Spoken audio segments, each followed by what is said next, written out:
Bonjour à tous. Donc, c'est le premier pitch de ce matin. Merci d'être là de bonne heure. Je vais vous parler un petit peu de la digitalisation. C'est un mot pas facile à dire, du parcours client. Et qu'est-ce qu'on peut faire encore en 2020 ? Il n'est pas encore trop tard au niveau de vos parcours.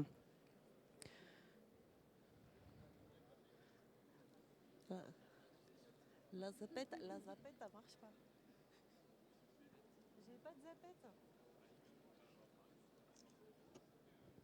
Ça marche pas. Et on fait comment ? Attendez, on va réessayer. Je redémarre. Ouais, c'est bon. Si je ne sais pas utiliser PowerPoint, je ne peux pas vous vendre un parcours digitalisé. Qu'est-ce qui se passe ? Aujourd'hui, le client, il est volatile, il est autonome, il va chercher son information tout seul. Dans son parcours, avant l'achat, vous avez tous le réflexe d'aller faire une recherche sur Internet, d'utiliser Google. Pendant l'achat, ça va être de comparer, voire d'aller en magasin pour tester vos produits. Et après l'achat, qu'est-ce qui va faire que vous revenez sur mon site Internet ou que vous allez revenir sur mon point de vente ? Concrètement, c'est comment j'intègre aujourd'hui le digital dans ma relation avec ce client. Il y a beaucoup d'entreprises, notamment dans le secteur industriel, qui en sont encore à un mode très traditionnel. Le tout, c'est de comprendre comment on peut optimiser votre parcours. Je fais ce qu'on appelle du design de service. J'utilise le design thinking, mot très à la mode, vous allez me dire, tout le monde en parle.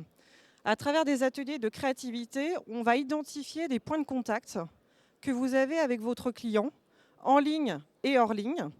Et à partir de ces points de contact, c'est d'identifier ce qu'on appelle aussi les points de frustration, les points où potentiellement on peut perdre le client, afin d'optimiser ce parcours et d'en faire des opportunités.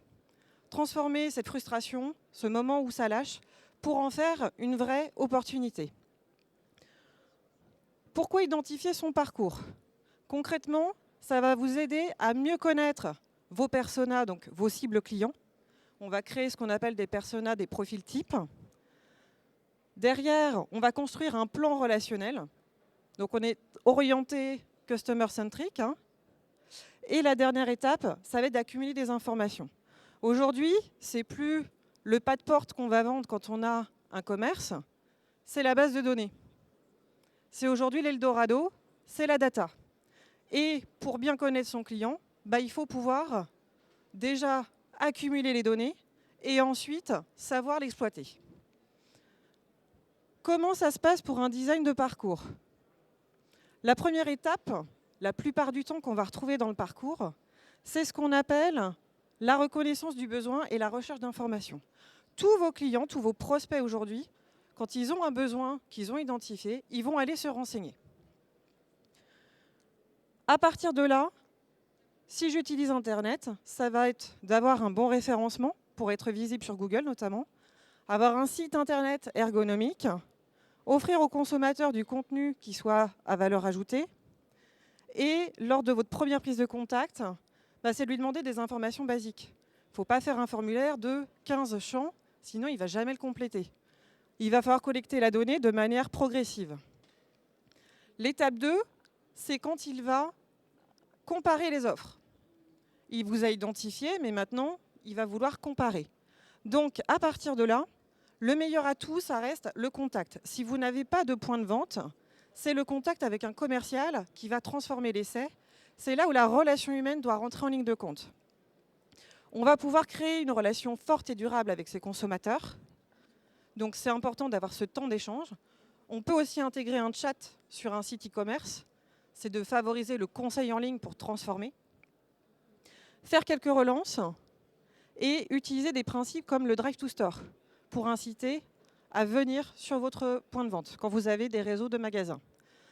La troisième étape, c'est la prise de décision avec comment je fais pour transformer l'essai. Est-ce qu'il vient retirer son colis en magasin ou est-ce qu'il se fait livrer à la maison ?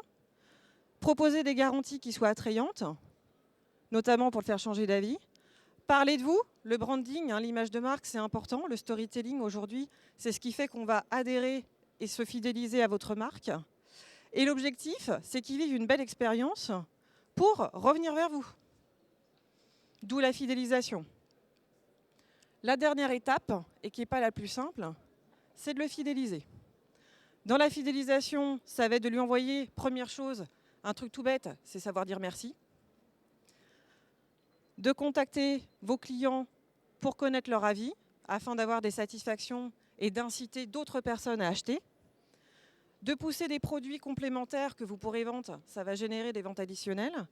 Et la dernière, c'est pour les garants de cette qualité, s'ils sont impliqués, c'est qu'ils deviennent ambassadeurs de votre marque. C'est la dernière étape. Résultat, vous avez un marketing qui est bien exécuté. Et au niveau des différents bénéfices, vous comprenez mieux votre clientèle, vous avez une approche centrée utilisateur et consommateur, vous allez utiliser des outils de communication qui sont appropriés dans votre parcours client, vous ne parlez que d'une seule voix, parce qu'aujourd'hui on parle d'omnicanalité, et on va privilégier ces relations durables, parce que la finalité c'est de fidéliser votre client. Donc si vous voulez encore en savoir un petit peu plus, je vous invite sur l'espace Startup. Vous verrez le logo, hein. Il y a des abeilles sur le kakémono, donc vous ne le louperez pas. Donc l'espace Startup, c'est l'espace qui est tout au bout de l'espace du Digital Challenge. Je vous remercie beaucoup de votre présence et puis je vous souhaite une bonne visite sur ce salon. Profitez bien de cette journée, très riche.